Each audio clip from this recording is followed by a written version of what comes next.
আসসালামু আলাইকুম, সবাই কেমন আছেন? আশা করি ভালো আছেন। মসজিদুল কোবাতে যাচ্ছি, যেটা মদিনা মনোয়ারাতে মসজিদুল নববী থেকে মাত্র 3 কিলোমিটার দূরে সেই মসজিদুল কোবা। আমি সেখানে যাচ্ছি। অবশ্যই সবাই পুরো ভিডিওটা দেখবেন। আমি ঘুরে ঘুরে সবাইকে সেই মসজিদুল কোবাটা দেখাবো, ওকে? এবং সাথে সাথে যতটুকু পারি ততটুকু ইতিহাস আপনাদেরকে জানাবো। অবশ্যই পুরো ভিডিওটা দেখবেন, আশা করি, এমনকি শেয়ার করে সকলকে দেখার সুযোগ করে দিবেন। আমি আছি এই মুহূর্তে মসজিদুল কোবাতে। দেখেন, যেখানে 2 রাকাত নামাজ পড়লে একটি ওমরার সওয়াব পাওয়া যায়। যেখানে মদিনা মনোয়ারাতে এটা মুসলমানদের প্রথম মসজিদ মসজিদুল কোবা। যে মসজিদের নামকরণ হয়েছে এলাকার নামেই, যেখানে মুসলিমদের প্রথম মসজিদ মসজিদুল কোবা, এখানে নাম রাখা হয়। অনেক বড় একটি মসজিদ। দেখেন, এখানে খেজুর গাছ আছে, অনেক কিছু আছে। এখানে আজুয়া খেজুর মানুষ বেচতেছে। দেখেন, অত সুন্দর জায়গা। আর মনটা দেখেন, খেজুর মানুষে অনেক খেজুর বিক্রি করতেছে, আজুয়া খেজুর।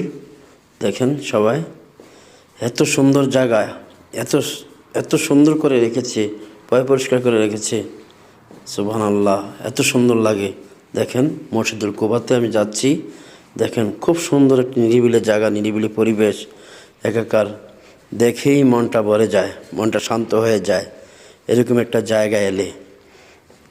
আমি খুব প্রশান্তি অনুভব করছি এই মসজিদের জায়গায় এসে।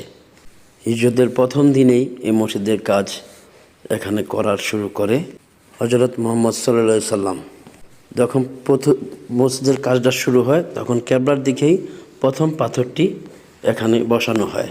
এভাবে দুনিয়ার প্রথম মসজিদ নির্মিত হয়, যেটাকে বলা হয় মসজিদুল কোবা। সেই থেকেই প্রতিদিন কত মুসলিম আসে এখানে এই মসজিদটি দেখার জন্য। মানে যারা আসে তারা 2 রাকাত নামাজ পড়ে, কারণ একবার 2 রাকাত নামাজ পড়লে একটি উমরার সওয়াব পাওয়া যায়।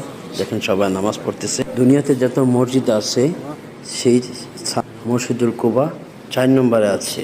প্রথম স্থানে আছে মসজিদুল হারাম, যেটা মক্কাতে। 2 নম্বরে আছে যেটি মদিনাতে মসজিদুল নববী। সেই 3 নম্বরে আছে ইসরায়েলের জেরুজালেমে মসজিদুল আকসা। আর 4 নম্বরে আছে সেই মসজিদুল কোবা। অবশ্যই সবাই ভালো থাকবেন। আমার দেখা শেষ হয়ে গেছে, অবশ্যই আমার পুরো ভিডিওটা দেখবেন। আরও এমন সুন্দর সুন্দর ভিডিও নিয়ে আসবো। আমরা এখন চলে যাচ্ছি মদিনাতে, মদিনা মনোয়ারাতে আমরা যাব ইনশাআল্লাহ। সবাই ভালো থাকবেন, আল্লাহ হাফেজ। এটা আমার পুরো ভিডিওটা দেখবেন, আপনারা আমার পাশে থাকবেন, অনেক সুন্দর লাগবে। এখানে অনেক আমরা মদিনার পথে যাচ্ছি ইনশাআল্লাহ রাসূলকে সালাম জানানোর জন্য। অবশ্যই দৃশ্যটা অনেক ভালো লাগলো, দেখার পরে মনটা ভরে গেল। ভালো থাকবেন।